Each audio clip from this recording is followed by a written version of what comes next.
name is MidJay. This is my brother Picasso. We're going to be talking about what we went over last week's games. And right off the bat, game night was hella packed.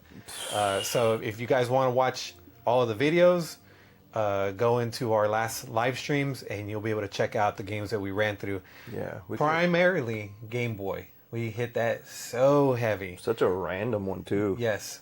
We started with Castlevania 64. There is a price of entry. You got to give it about probably a good hour, and we couldn't get through it. There's we didn't have a memory card either. We didn't. I was about to say, the memory card really halted us in the progression. Yes. And I think as a big part of it, why we couldn't get into it. Maybe it's one of those games where it's challenging, because, I mean, Castlevania is known for the difficulty. You're right. And it sets you back and like, okay, commit to the enemies, the patterns, the whatever it is. And then if you die, restart at full health to that checkpoint. It does reward you by getting through those hard points, and the music starts you off with like no music. And I feel like we're beating that dead horse with the stick, but I think, at least me, I'm coming around to the notion of how important the music is, so I keep bringing it up. And very impressive that on the N64 they were able to adjust the music, all the tones, to be able to get the most out of it could, because 64 is known to have very compressed, ugly audio files. Yes. And yet they made it work. Yeah, it's rare that you come across a good song on the N64. Maybe a handful of games were able to do it. I know Super Mario World, Ocarina of Time, F-Zero X was pushing it. Yeah. Definitely going with the 90s rock, 90s metal, I guess. You got Yoshi's Story, or whatever it's called. Yoshi's Story was good. Yeah. We played that game too much. I did, at least. Your high score proved that to us. It was higher than the YouTube walkthrough. Just for context, I think your score was like 4,000. We watched the YouTube video. It was 10,000, and we were like, "What? That sounds crazy!" And then you beat the level, and then there's my score at the end, 40,000 or something bullshit. Like, what the fuck? Why aren't you doing the walkthrough? Why were you watching the walkthrough and you have the high score? It's all back here. I just need to find it. Melons. I'm like, oh, okay. What about them? No, just melons. Yeah, I don't know why. Maybe it's a metaphor for titties or something. Get the light green melons. Yeah. So we ran into 64. And then we jumped into the Game Boy games. The first one was Kirby Dreamland 2. Yes, that was... So, I mean, context behind why we even did that. It was more of like, hey, I got something to show. And it's not become a theme, but it's a routine thing. When Nintendo adds a new game, I like to get it ready, boot it up, and do it for our Friday game nights. It's... I usually wait, because... once you select it, that new text goes away. So I'm like, let's share that moment, and it's usually it's a better experience with somebody than it is to have like at 10 p.m. exhausted from work. Yeah, unlocking the gift, kind of like on the 3DS. Yes. Every time you got a new game, oh man, it was you got a present. Yeah, and sometimes it's good, sometimes it's bad. This time it unlocked our interest for the rest of the Game Boy library. So yeah, Kirby's Dreamland 2. I was just playing it in the background, something I've had on the Game Boy for a minute. But very impressed with the sprite work, the animation. Like for Game Boy, it looked like a really good game. Really good attention to detail. If you can capture at least half of your capabilities from your, I guess you can call your original source, right? Super Nintendo, and you're able to get a lot of those moves into the Game Boy. You're talking about 2 buttons and still being able to pull off a good portion of it. That's a pretty good game. After that, we ran through Castlevania Legends. Oh yeah. And contrary to popular belief, we thought it was good. Maybe it's just the reputation it has, but that was a solid game, a solid Castlevania game that is on the Game Boy. Like this, I'm like putting it in comparison to everything that's next to the Game Boy, not Game Boy Color, just original Game Boy. Yes, just original Game Boy. There is a quality difference I've noticed because my point of origin for Game Boy stems from Link's Awakening, which is probably the most beautiful game on Game Boy. Probably. Like, it's up there, top 10. For sure. And now you're comparing it to just original Game Boy where it was the doo-doo green filter that we had. And I was like, how do you make something look good on that nasty screen? Right. So I'm thinking within those limitations, like very early Game Boy, it was doing all right. It was doing good. I got Castlevania vibes. Yes. I got what Castlevania is supposed to be all about out of that Game Boy. Yes, which you've played the NES game like maybe 50%, 40%. Yeah. And I felt like it was there. Sure, your background's not all pretty. Sure, you don't have all your moves, but that's the thing is they stuck to the fundamentals of what the game was about, and they delivered. So why did it get so much heat? I don't know. That's a good... Because even I went back and was like, did I just look up the wrong review? Or did I get the title mixed up with another one? No, sure enough, you go Metacritic or all the scoring systems is... 4 3s. 60%. Yeah, really like low for a game. And I'm like, all right. And then there's a Reddit post, so the same idea as us. I was like, I played through Castlevania Legends and I didn't think it was bad. Why did it get so much heat? And then right below the comments, it was like, oh, well, this is actually, like, there's a whole explanation for it. Like, someone was ready to answer that. Someone had a list of arguments there. And then a response to that comment was like, yeah, like, I see your point, but I didn't think it was that bad. Like, I didn't think it was bad at all. And then another comment to come back to that one. Heavy counters. Yeah, and I'm like, sure, but he enjoyed the game, which was probably the biggest takeaway you could have got from that.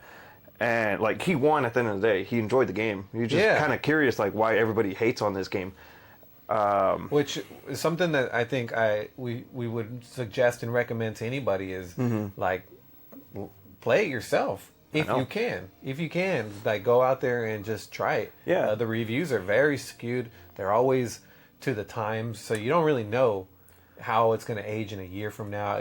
Was it because it came out right next to a badass game? You know, it has to. Well, I think it probably got compared to something, or it got unfair comparison. Yeah. Because going back onto it again, I had fun, and this is like a 20-plus-year-old game. I don't know when it first came out. And I'm like thinking within the limitations, that is a good game.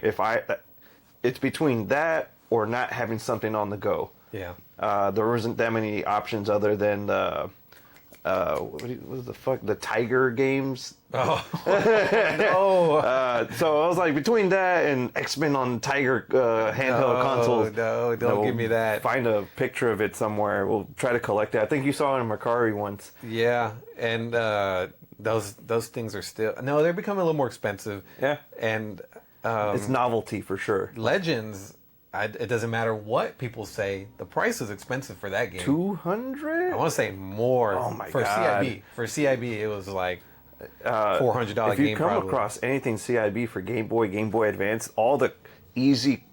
I would say those cardboard boxes were more fragile than the SNES boxes and NES boxes. Those were just designed to just like open me up and throw me in the recycling. Why would you keep me? Yeah, fucking idiot. Oh, and then the values all the way up there. I think the Fire Emblems are up there. As a collector, Game Boy game cartridges by themselves is very difficult to make look pretty. But if you have the whole box, that looks nice. I was like trying to look at your... I do have one game. Tetris over here, Attack.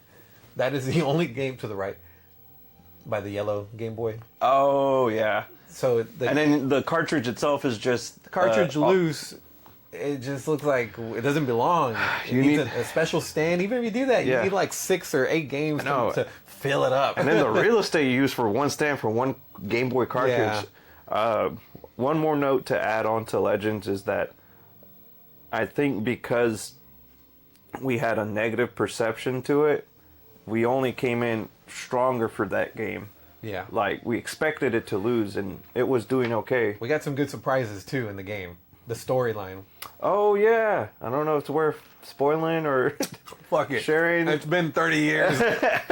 You get Alucard. I know. Well, you don't get to play as him, but you get to play against him. And that's cool. You know, I wasn't expecting that. yeah, and it has to be post PlayStation 1 Symphony of the Night, because he's a new character before that. Yeah. So that was cool. That was cool to come across Alucard. I was like, here you go, CRT. There's a sweet nugget somewhere in there. 4 out of 5. 4 out of 5. Yes. I would agree. Dreamland. I don't remember what we gave that. I have the score somewhere. Mm-hmm. Kirby Tilt and Tumble. Oh yeah. Wow.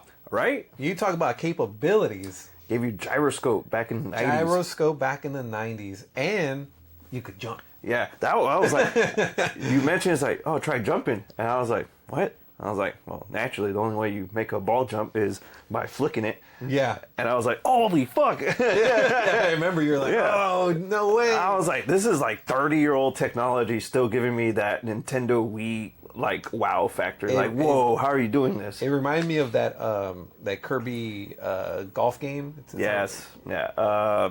Dream Course. Dream Course, yeah.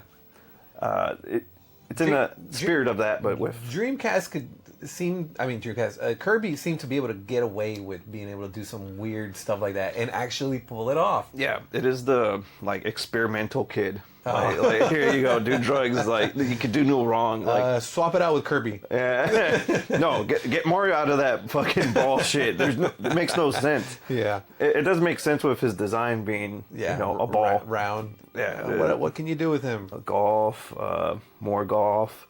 So, Tilt and Tumble, that was good.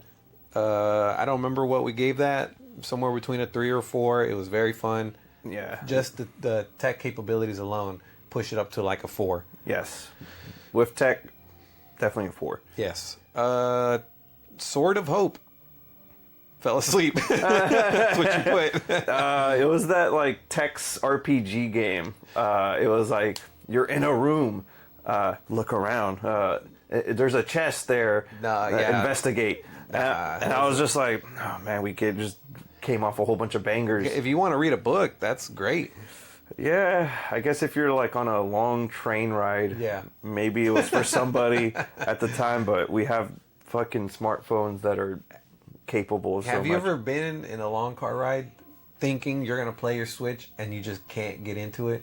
Oh, yeah, so many times. And I was like, for whatever... This was a waste. Yeah, for whatever reason, I'm like, I'm not into it. Yeah. And I'm like, now that I have to, like, co-pilot most of the time, even when I'm not driving, it's like, oh, how rude, how dare you, like, play a game while I have to drive all the way through. You're having all this fun. Yeah, I'm like, oh, I want to drive. Enjoy myself, man. That was the whole point of me not, participating. It's a long stretch. What's even funny is if you put headphones on. Oh, I never done that. Oh, you're really tuning out.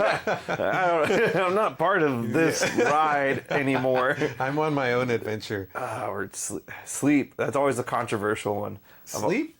I've always like passenger princess, and then like I fall asleep, and then after the trip, I was like, oh, how dare he fell asleep? And I'm like, okay, nothing else for me to do other than talk to you or listen to music. Hey, talking goes a long way on a trip. It does. That's I would say 80% of road trips just are long conversations, and then usually the random music too. Yes, random podcasts. We get to know.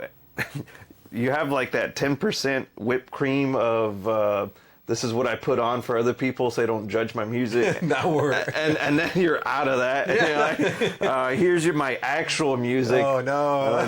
This is what I don't want you to find out that I listen to at work. It keeps coming up. Oh, okay. I might as well share it with the rest of the world. All right. You listen to this weird music? Survival Kids. Yeah. What's the context? Do you have any context behind that game? None whatsoever, other than it came out and it's like, well, fuck it. It was the one game that got showcased a lot for the new titles. Like, that was the poster boy of the new games. It wasn't like a late Japanese port or anything like that? I have no idea. No context with this one whatsoever. Survival Kids is basically a game about, I don't know if it's a guy or a girl. You get to choose. Okay. You get dumped on an island. We skipped the main story. I think she crashed somewhere. I chose a female character. And then she wakes up and she's like, oh, she sees like wreckage. And it's like, oh, I guess I'm not dreaming. I'm really stuck on an island. Bit of a early Castaway vibes. Yeah. Stuck on an island, and you get to explore, and it sounds pretty lame, but you go around, you start picking up things, you start getting in situations, you get tired. It reminds me of what's the little thing that you got to take care of? Tamagotchi. Yeah, reminds me of that with a little bit more depth to it. And there's crafting. You pick up random items. You eat random things. You're like, I don't know what it's gonna do to me. Mushrooms. There's mushrooms, and you go on a little trip. Yeah, the controllers they flip somehow. Up becomes left or down. What was it? We thought it was like a fruit, and it turned out to be a beehive. Oh yeah, I was like, oh, clearly a mango, because I played enough Metal Gear Solid 3 to see what it is. Oh, it's a fucking beehive. You guys didn't draw that right. No, you guys could have done a little better on the graphics. Yeah, you get poison, and somehow you're supposed to heal it, or it goes away. Oh yeah, so there you are. You're actually surviving now. You're like, okay. Can this grass, if I eat it, if I cook it, will they cure me? Trying a whole bunch of shit. Oh, the day and night cycle was cool. Day and night cycle. You have to sleep. You have to put in some rest. Yes. All of these things sound incredibly lame. But because I think we're in the spirit of giving things a chance. In the spirit of Game Boy. I found it to be very good. Yes. I would recommend that game. If you ever came across it randomly somehow. If you're in a Game Boy mood. I don't know how to explain that context, but like something simple. 2 buttons and a D-pad and a start and select. Surely, I wouldn't recommend anybody to actually play it on the original Game Boy. Yeah, that's a hard recommend. Yeah, I would say play it the way we did on the Switch. Yes, which segue into the next game. Hard recommendation to play it on the Switch. Rewind functionality. Yes. Gradius Interstellar Assault. Oh my god, that was a great game, but thank God we had that fucking rewind. Without the rewind, we would have never beat that game. Dude, I had a lot of fun running through that game. It's like what would you call it? Like maybe a 1 hour game if you can beat it all the way straight through. If you can beat it all the way straight. And the likelihood is that you will not. No. You would have to deeply memorize this game and commit harder than you have for any game to really give that game the win. Oh, dude, there was so many bosses where you would just get wiped, just like that. And I think that is part of the recipe for Gradius is you have to die a lot of times. Yes. Somewhat like Castlevania, you have to die many times to learn not to do that. Don't do that, stupid. Yes. And what's frustrating is Gradius doesn't have checkpoints. No, is it? Do you play the whole thing? Yeah, you play the whole thing again. Yeah, you're done. Play the level again. Quarter eater. So it is a long game if you don't have rewind functionality. But we were able to correct our adjustments and just finally have a chance to see what this game was about. And we played it all the way through. Yes. You were impressed. You're like the Gradius fanboy or closest to it. Yeah. Because you played all the way up to 5 and you said that 5 did like a lot of homages or a lot of fan service for the last one. Yes, I was picking up on a lot of that. A lot of those levels stemmed from the Game Boy games. A lot of those bosses you see on Gradius 5. So now I have a higher respect for Treasure because I thought, well, one, they had to create this into a 3D realm, but they did it not just on scratch. What they did is they actually went back, did their homework, played the games, pulled out some of these memorable bosses, redumped them, tweaked them a little bit. It sounds like copy and paste, but it's not. It's if you're going to be in charge of taking over a game series, you should really do your homework and find out why people have liked it for the past X amount of years. Yes, you don't just come in and change something people have Yeah. grown and liked. Yeah, And I want part 5. Well, okay, you don't want part 5. You want something else that I'm cooking up. Yeah, it felt like, and if that's the case, title it something else. Yes, But, which people or brands have a lot of issues with. Branding a new game, a new IP, it's so hard because now you got to give it a chance. You almost piggyback off somebody else's work. and what is it, Dotemu or whatever you Dotemu, said? yes. They are capitalizing on that, but they're doing it very well. Everything they touch has been a success so far. And I think their next game is the X-Men beat 'em up. Remember? Yes, I think so. I saw a little bit of gameplay like randomly on Facebook. I don't know why I'm scrolling through Facebook for gameplay, but They had a Marvel game too, right? Is that the one you're talking about? A Marvel beat 'em up? yes, that's the same one. Yeah. Okay. I don't know if it's Marvel, X-Men. It probably is Yeah. Marvel. You probably get more audience that way. Oh yeah. But Gradius was interesting because they almost had a story to tell. Like off the. I felt like compassionate for the story. Yeah, I did too. Which again, for a shmup, for Gradius, a shmup to give you a story, and for Game Boy, yes, all those three. I was like, that's kind of like it told you a story without telling you shit. You Yes. just went through it. Someone's chasing you. You're going through an asteroid field, which is not typical of most Gradiuses. You don't usually start off dodging asteroids.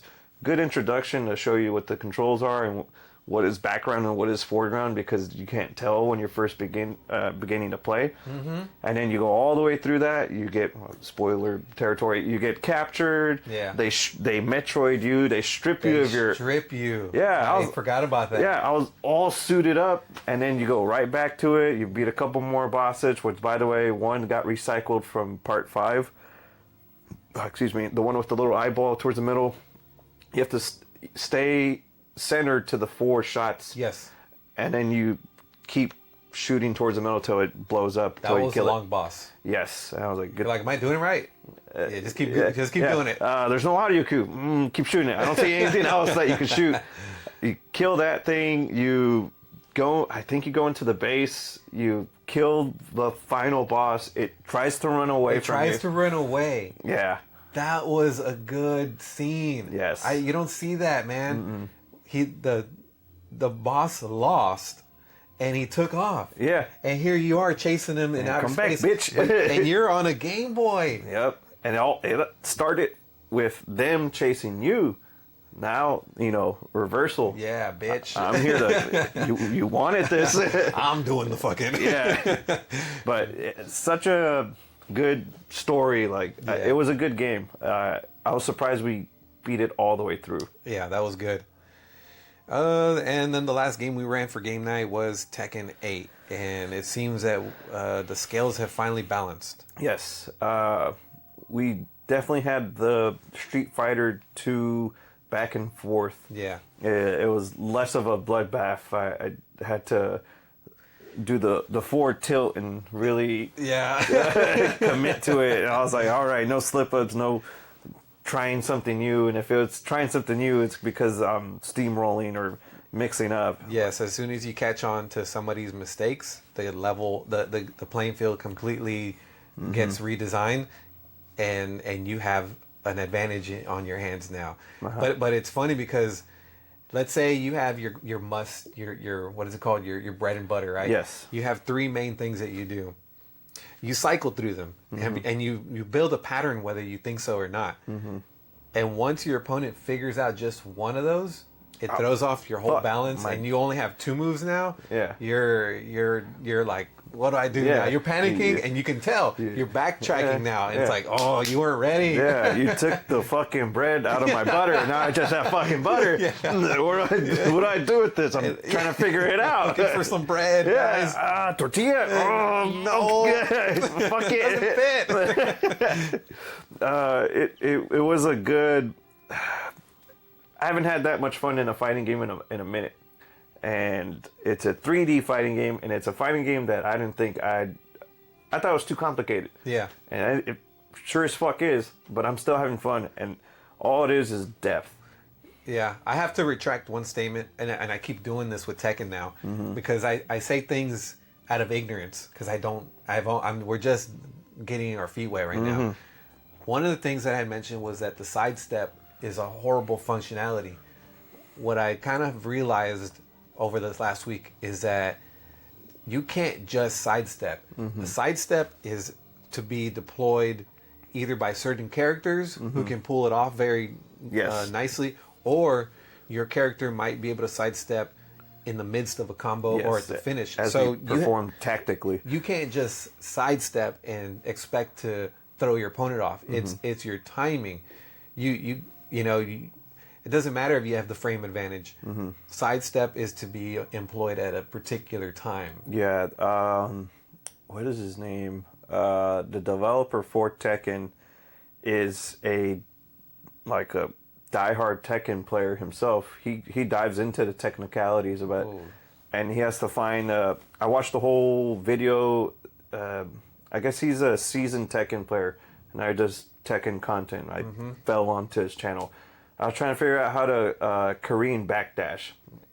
I don't have any of it down. Never practice it. I was like, the sweat. Yeah. Fuck. More thing to figure out. I just want to see how hard it is, and it is a hard move to do that Matt does just fucking easily. You have to hit a perfect diagonal back, go back to neutral, and then I think it's back and then diagonal again, or diagonal then back. I could be wrong on the steps, but anyways, it's complicated because you have to hit it precisely, and you have to do it consistently, because it's not worth doing in a match if you don't have it down. Anyways, the whole point is watch some of his content. There is an interview with the developer for Tekken, and it's worth sharing. I wish I had it condensed, memorized, and able to regurgitate. I'm just going to throw the video back to you, see what you think of. If you have time for like an hour. I got stuck on the bridge. They fucking closed down the causeway. Oh, so you get to watch that video now. I had enough time. Yeah. Anyways, he's trying to find a fine balance of like too technical and beginner fun, because when we fell into it as beginners, and we thought it was fun. Yeah, I see little kids picking it up and they think it's fun. And then you have this guy who's been, I think it was Tekken Tag, all the way up to Tekken 8. So he's like, by necessity, you kind of figure out what the games are about. You figure out the technicalities. You are now like a pro player, I guess. Yeah. He tweeted like something about a sidestep, and it's mid combo.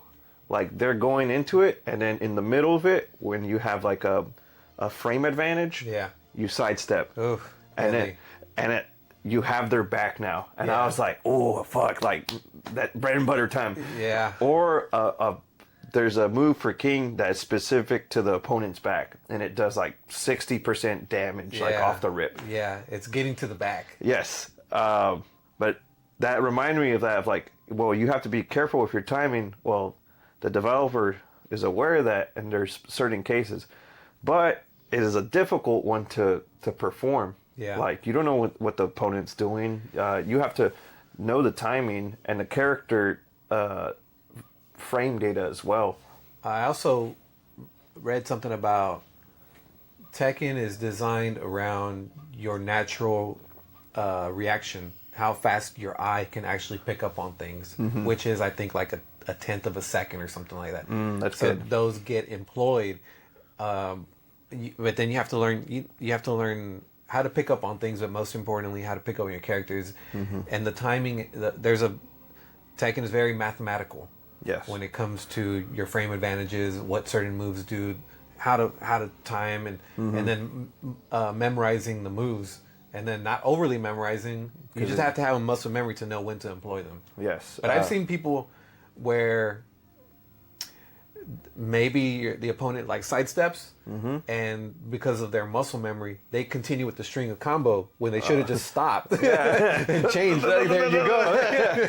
You're giving everything away. Yeah, all right. Time for the punish. Time for the punish. And then wall combo and back alley. But yeah, needless to say, we are still on our Tekken journey, and I don't think it's ending anywhere in sight. No, I had the itch, and I didn't scratch it. There's another game that had my attention. I talked about it, but I talked about it very superficially. Yeah. But this past weekend, I was able to really dive into it.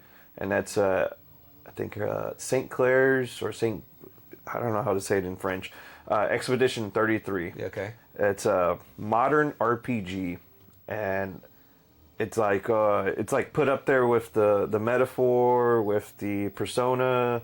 It's up there, and then. But in a traditional sense, because I heard that it's more of a traditional RPG. It's turn-based. Okay. And then everybody's. It's funny because you see a whole bunch of TikToks. I was like, "There's no way I could get into turn-based RPGs now." Yeah. And you see them get into it. It is weird because it has that Paper Mario or Mario RPG mechanics where you can still interact in the battle even though it's your opponent's turn. And then even when it's your turn, you have opportunities to buff your attack if you have good timing. Yeah. But a little more, would you say it's like an adult Paper Mario? Adult Mario RPG kind of game? The difficulty, yes. Because if you don't know how to dodge or if you don't know how to parry, you're going to get like stomped on. And especially, I think we played on normal difficulty or hard difficulty. I usually try to go to the harder side. And we were getting stomped on. I was like, you have to get your parries down, or you have to get your dodges down. And it's a game me and Miranda are co-piloting on. Like, we'll take breaks, we'll hand the controller. Oof. And it's like, usually those are kind of rough to hand down the controller. Like, here, like, catch up. Do it. Do my work. Do my work, yeah. So she relies a lot on dodges. And I like to parry because I like the risk reward. Like, come on, like, if you get a parry, oh, it feels so satisfying because then you get to... If it's a perfect parry, you get to do a counter, and there's like a whole animation to it.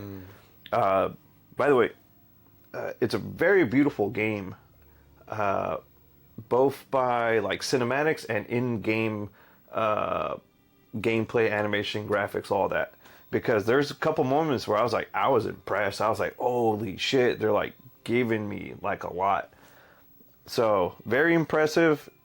A game that I would recommend, a game I don't know if I would recommend you to go beat it. It's just that it fell in our lap, and now I'm like, let's see how far we could go with it. Yeah, I'm already knee deep in Tekken and Final Fantasy right now. Yeah, not a good time to recommend another RPG to you. No. The reason I bring it up is because a lot of people bring it up to Game of the Year. Oh, already? And I'm just like, I don't know about Game of the Year yet. We're, what, halfway into the year? Yeah, we're kind of just starting, guys. We haven't even hit summer. I told Miranda, it's like, yeah, it's getting suggested for Game of the Year. And she was like, kind of like potato brain at this point. And she was like, oh yeah, well, who won? I'm like, we're still halfway through the year. You can't win something without, getting towards the criteria. Game of the Year in its category. I could see that. I could see that. Not Game of the Year total. You got Mario World on the horizon coming out. You got Metroid on the horizon. No, I don't see it. I was gonna say Grand Theft Auto, but that's next year. Yeah. Grand Theft Auto's already got the award for next year. I know, right? If you have a game coming out next year, don't delay it. You're not. If you want to be even in the category for any nominations. Just wait a year. Grand Theft Auto is going to be the main topic for next year. Yes. I don't think there's any dispute from what we've seen, how much has been devoted to this. Hell, we are consumed by Tekken right now. And Grand Theft Auto is a game of multiple dimensions, all kinds of open world funness that you can do. Mm-hmm. So that's going to require, and not only that, the map is twice as big, if not bigger than Part 5. I think it got compared to Red Dead 2 as well, but Red Dead 2 has a lot of open space, I would say. Yeah, a lot of open space. I was like, you have to make a map and you have to fill it with shit in it. Which I did like. I think it was part 5, where you could drive, because you're basically in California, and you're like in Los Angeles, and if you keep driving further north, or you get into this open land, and I actually thought that was cool. Yeah. Like, you don't have to build houses everywhere, No. or buildings and stuff. I guess it stays accurate to California's geography because it's next to like a desert basically. Yes. You can go through this open land, you can go into the desert and see, what's his name? There's Trevor. Yeah. Yeah. And then fuck. Who's the black guy? I forgot. Franklin. Oh yeah. By the way, side tangent here. Spoiler alert as well. At the end of the game, you get to choose, or you make a choice. Yeah. On who to kill. And then I was like, I'm not gonna kill anybody. Like, I'm gonna do everything that it takes to preserve all these 3 characters because I like all these 3 characters. Which, by the way, I thought you could. You what? I thought you could save them all. You can. Okay. I had a friend that didn't do that, and he killed Trevor off. And I was like, you killed Trevor? I mean, he is a maniac. Yes. So I think he was looking at it a totalitarian view, or Sure. He's got, in my opinion, like homeless mindset. He's seeing things in a perspective that the rest of us can't. He understands it, but he doesn't fit in society. No, not at all. At all. He's a little dangerous, but very dangerous. He will push the nuclear button. Yes, without hesitation. But I like that in a game. He's definitely a fun character. Yes, I didn't want to kill him. Yeah. So I said, and you start with Franklin, and Michael's just so likable too. That's a really nice trio. Michael has so many problems. Michael's got a lot of midlife problems. Yes, and it's like, well, you're rich, you have money, you're successful, you have a family. Yes, I forgot about that aspect of the game. They put you in these stories of a guy just trying to come up from the ghetto, Franklin. Yeah, and then you got another guy, filthy rich, whose life is a fucking mess. By the way, it gives context to ghetto problems because it's like your friends are almost like weighing you down and you have to pick up for them. Yeah. Which if you're not in that mindset, you're like, oh, that's what they go through? Yeah. And then you have Michael, who's thought he did everything right, and his kids are just the worst. His wife's screwing around the yoga instructor, and he's got no loyalty to his friends, which one of them is Trevor. Yeah. And Trevor is doing basically the right thing, but on his own path, without any consideration to society. He has a moral compass, but it doesn't line up with ours. Yeah. He's not wrong. Like, yeah, he's not wrong at all. It's like, I know there's no wrong and right, but he's really not a bad person. Yes, he's just committed. I guess he's the loud friend. He's the most loyal. He is. Because, like, and that's probably, like, my favorite aspect out of him. Because he was, like, he'll literally kill somebody for you. Yes. And I was like, oh, man, like, that type of loyalty is kind of rare or even hard. After he finds out about the betrayal, he's still there for the gang. Yes. Oh, man, the betrayal. What a twist. And, it came from the most douchebag one of them all, Michael. Yeah. I was like, yeah, Michael should have been killed. I was about to say, Trevor, get rid of Michael. He has a whole bunch of problems. Yeah, Franklin's doing everything he can to come up. Such a good game. I'm surprised you have 300 hours in it. 400. 400. Oh, damn. Don't ask me where or how or why, but... it's a good game. Yes. Fun game. So, to wrap it up, your exploration, Expedition 33, you seem pretty impressed by it. Yeah. You're aligning with what people are saying. Yes, which is like, it's always hard to do that. Yeah. Especially when people are like putting up on a pedestal. Now it's even harder to get into because you're like, well, I'm told this is supposed to be a great game. Yes. I'm supposed to cry to this. I hate that. It's like you're waiting for it now. Expectations are ruined for you, basically. And I'm over here making it worse. Yep.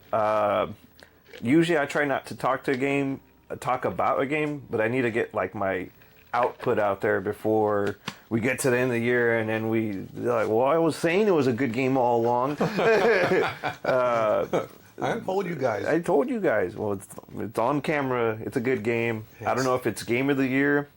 We'd have to wait and see. But a lot of people that don't like turn-based RPGs are liking this game, which is like, wow, like that's impressive. A lot of RPGs are getting rid of turn-based combat and going just to normal combat. I think if you can get people in the door, more people would like turn-based RPGs than you think. And I think it sounds like they're doing everything else right to line you up to get you to at least give it a chance. Yes. You just have to get rid of all of the like limitations that came with turn-based combat.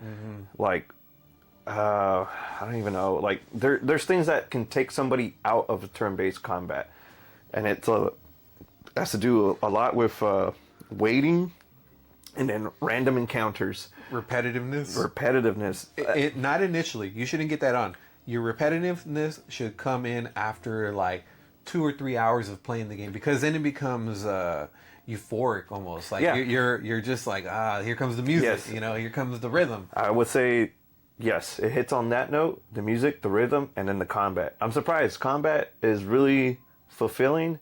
And then there's a skill tree, which I hate skill trees now because so many games do them. Yeah, you're like, man. What does this do? Where am I gotta going? memorize the move now. Fucking Final Fantasy X was probably the worst with it because you see the whole map. I'm like, what am I supposed to do with this? Like, and then you get it, and then it's like, well, 2 hours into the game, I should be able to get it by now. I'm sure they weren't the first, but when God of War introduced me to that, I thought it was the coolest thing. Yes. And I committed to learning all those moves.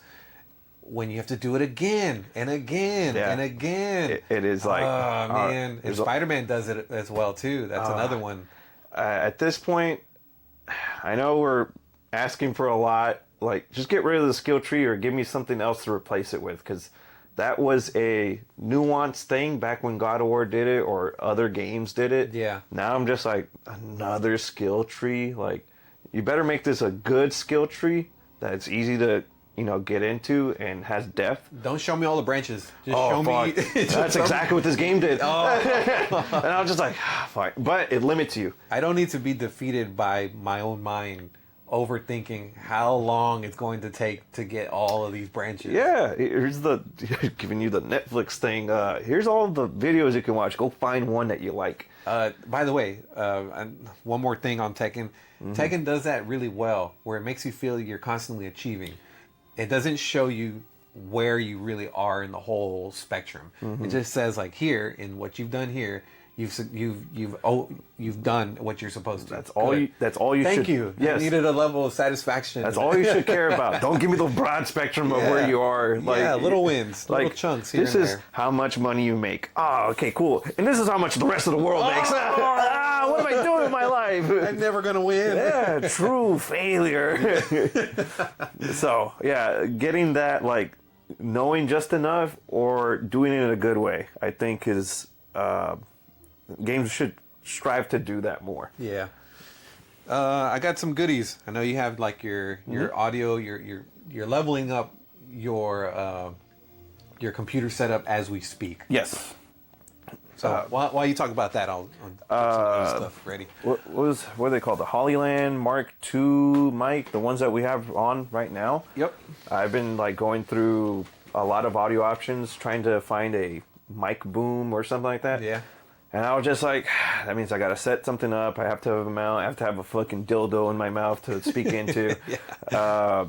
And like, I don't have any issues with it, but I was like, this thing kind of works just off the fly. Works very good.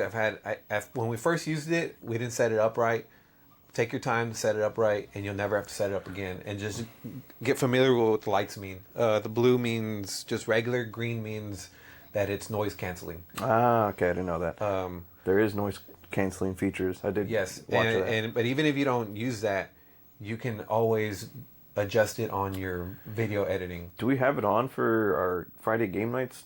The noise cancellation? No, I don't think I leave it on.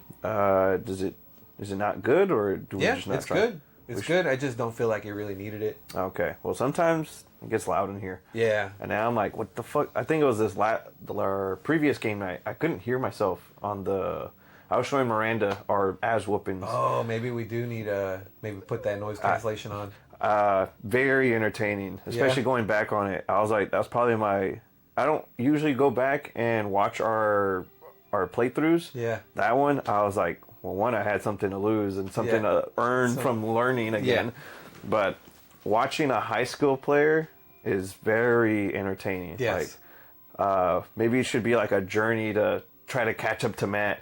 Oh, but as we do this, he only gets over here exponentially. Further. You learned a different character. Nah, I think that if you put in some work, if you commit to it and you study it and you watch tape, you treat it like you're trying to get better, you will get better fast. Yes, if you try. If you try and you're consistent. And the mindset to get better, that means like accepting failures, doing it over again, getting your ass whooped and getting online and going through that.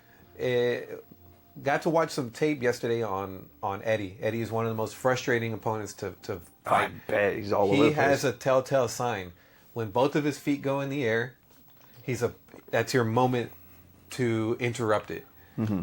And if you don't know that, you are fooled by his feet in the air, so you stay blocking up, and then he comes back and swoops you, and it's just... I haven't fought Eddie player yet. Oh my god! When you do, you will be so angry. Who was I angry about? There's all kinds of weirdness that each character can do that can make you angry at him, but. Eddie consistently... Steve is another frustrating one. Dude, he's so quick. Dude, you don't expect it, but he lights you up, man. Yeah, just... You're like, oh, he doesn't kick? Oh, no, don't worry. Fuck, I was in the middle of a Steve fight, and then Miranda distracted. She's like, babe, I need something. And I'm like, oh, right now? And then, so like, automatically 20% of my brain... My bandwidth went over there. And then I got even more frustrated because I was like, I'm not in it. And I know, I don't know Steve, but I'm like, I know what to kind of look for. Yeah. And he was getting me, and I was just like, oh, he can't be getting me. Like, I can't lose. And then, sure enough, I did. And I'm like, here comes the frustration, especially when, like, things are not going your way. I forgot to talk about this. On the Tekken topic, Armor King. Dude, what the fuck? I was like, CRT sent us the video, and I was like, oh, no fucking way. I was like, my automatic reaction nowadays is this fake? Because there's so many, it's so easy to fake things nowadays. Yeah, and so I look at it. Movies and stuff. I'm like, ugh. It was only like a 3-5 second clip, and I was like, oh, like, this is real. I watch it, I go to the original video. Yeah, what was the name? Fuckarama, the other guy. What? Fuck around. Fuck around. He was the whole premiere, really, and he has some nasty combos. I hear he's already overpowered. Fuck. But yeah, you're right. At the end, they throw a little sneak peek, a little 4 or 5 seconds, and you're like, oh damn. I wanted him to return. I just didn't know if it was possible because they said like. Part of Armor King's toolkit is in regular King. So I was just like, well, I guess maybe they're just molding both characters. But I was like, I just don't know how much of a presence Armor King has in like the longevity of all the games. From what I hear, he's very different. I hope so. I saw some gameplay on him. He doesn't. Yeah, you can kind of see how he's kind of like King, but he has his own moveset. I played him on Tekken 7, and I was like, I don't know how to play this guy. He pokes totally different. Nice. He's I think more of a brawler than a grabber in this case. That's cool. I don't know if I'll main him. I want to because I was like, come on, just cooler, edgier King. Oh man, his fucking suit looks stupid, like pointy boots, chains all over. I'm like, all right, this is Armor King. He's over the top. Yeah, with the spikes. I was excited. I'm hyped for him. Don't ask me why I got this. I was at Best Buy. Resident Evil 2. How much? $20. How can you not? Yeah, it's good. We ran it on PS4. We couldn't get past the first level. It's very hard. Yes. But I was like, hey, I want Resident Evil 2 for PlayStation 1. So maybe we'll give it another shot later. Yeah. I also have a thing that's very random, but I think helps us. And there's nothing in it. And it's a case. For the Switch 2? For the Switch 2. Dude, this thing's huge. That's what I'm fucking saying. It just came in literally as I was leaving the door. Now, this is a thick Switch, a non-slim case. Oh my goodness. Yeah. Thing's way bigger. And I was just like, holy fuck. Once I held it, I was like, this is giving me like... This is in your pocket. Good thing I went for the slim version of it because the thing's fucking big. Yeah, no, I guess people don't really care about how big things are anymore. And as a comparison to, I guess, try to fit it in there, dude, that's like a sizable difference. It's not, of course, going to fill in the whole, real estate. The fact that this is supposed to be handheld, I think Steam Deck broke that model. They said, "Fuck it, we'll just give it bigger." Mm-hmm. And ever since then, like everybody's like, okay, people are still buying it, kind of like phones. Like, yeah, the iPhone do you want Plus. the phones to be bigger? No, but people are buying them. Yeah. Okay, well, we're gonna make more. I think when the companies backtrack on what people are actually consuming and buying and wanting, yeah, I know, dude, that thing is huge. So well, at least you got some protection, especially you, because you actually use it on the go. Yes, and I was thinking about getting you one as well, but I was like, you really don't use handheld. No. So I was like, it might be a pointless endeavor, but yeah. Cool, the little cartridge. Yeah. Do you want to do that? Do you want to carry them loose? No, I thought about like taking it over here, and I was like, "Fuck no!" It's a new purchase, but this thing is fucking huge. Yeah. And then here's the regular Switch 2 non-slim case. This is already kind of big. Yeah, that thing's ginormous. I know that size comparison. Well, I got one more thing to wrap it up. Okay. I don't know if you saw it. It was in the garage. Totally didn't, because I always try to get out of the garage because it's so freaking hot. Always sending him a text message, garage. I already know the normal point of entry is always the garage. It's more of like a reminder that, hey, I'm going through the garage. Hopefully my mic's still on. I think so. Is it still blue? Whoa! $40. What? Found it in Corpus. In Corpus? Yeah. Oh man. Okay, let's get rid of it. Sorry. No, you're good. Mr. CRT picked up on it, of course. What? And I think he was just coming back from something, so he didn't feel like going. This is a 1993, 94. It's a 1343 Sony PVM. It has 600 line count. 1354 Q. Damn, nice. Not in great shape. Does it run? The picture is what I think. What's happening here is that we have capacitors that are failing, and they're causing the image to become distorted. We ran it on component. The colors weren't that great, and we thought something was off. We ran it on S-Video. All the colors are there. Oh, the nice. tube is in healthy shape. There's no burn-in. It's dusty. It's dirty. It's got a smell to it. This is how people end up with PVMs in your area locally if you're not from California. The person had to been a video editor and had to have passed away and left it behind. Yeah. That's how these get left behind in most areas. $40 though? Well, he had it originally for $300. And I think that a lot of people went, he Googled it. He's like, these things go for way more. But you're going to be sitting on it. A lot of people probably checked it out, and they're like, this TV's not like what you think it is. It's not good. And then when I went over there, and he had it already reduced from 300 to 100, and I was like, oh, that's a scoop. Let's go check it out. As long as it works, it's good. I check it out. The image is like bowed, right? And I'm going through different settings, and it's kind of having this like wave thing effect.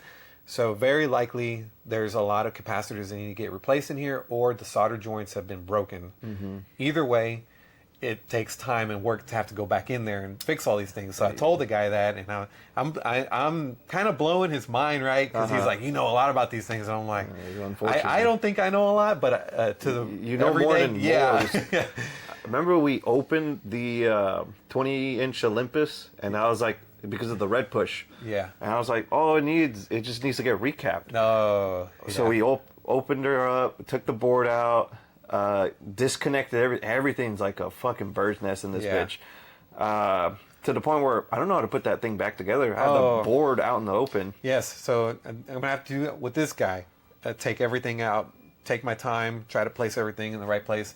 What's funny is that he's pushing all the buttons. He has no idea what any of these buttons do. He's just cha cha cha. I was able to get it to work last time, and I'm like, oh, dude, stop. You need to stop. Stop. Just hit. He pulled the knobs out too, and I was like, why are you doing that? Oh my god. Technically, you can pull the knobs out very gently to clean behind them, but he's pulling them out like it's a function. It's like, no, that's not. Like, it doesn't do anything. Yeah, you lose friction over time. Yeah, you're wearing this thing down. Stop. But $40, it needs a lot of work. I'm using AI to try to help me fix some of these things. Impressively enough, it is kind of guiding us in the right direction. It is power related, so it's either going to be the power. What is it called? Forgot what it's called. Board for your regulator, or one of your common capacitors that tend to go out. Okay. But really neat, really cool little find. You don't see these in the wild, especially locally. Every PVM we've got has been eBay purchased or Mercari. Your first one was Mercari, right? Yeah, Mercari was the dive. Yeah. What was it? The gold standard, the 13-inch. Was it that one? Yeah. The one that came like in a sock? No. That was the I have itch for more. Oh, okay. Definitely defeated the feeling. I got lucky with the first purchase. Yeah. But he did do a lot of work to show me that it's still working. Nasty scratch on the top, but big scratch. Everything cosmetically, this shell can take a lot. Yeah, functionally, everything's there. Man, that's cool. Yep. The RGB capabilities are nice. I guess it can only run as video consistently right now. Yes, it can run component, but a nasty component. I think there's a setting. I forget what it's called. Bias something, and it's responsible for managing the colors. And I think when that capacitor goes out, you start getting this mix, this heavy push of not greens. So I think red and green make yellow somehow. I don't know how that works, but when your mixture is not right, you lose all your yellows in it. Anyways, this is going to be a next added to the list of TVs. I know, right? I'm not in the mood for taking on any more TVs, but for $40 here locally, PVM. A PVM locally is pretty rare. Yeah, I think definitely worth scooping up. Worth $40, absolutely. Yeah. Especially if just S video alone for this TV, pretty good. Yeah, in good running condition, these things run about $500-600. Dang, you would use this in WrestleMania to throw at somebody. But I think that's a wrap, guys. Yeah. Anything else? Nah, just what the fuck, man. Yeah, Another TV. And if you want to catch our live streams, just go to our page, look up the live section. You can find a lot of our gameplay, which we're about to jump into now. So you guys have a good one.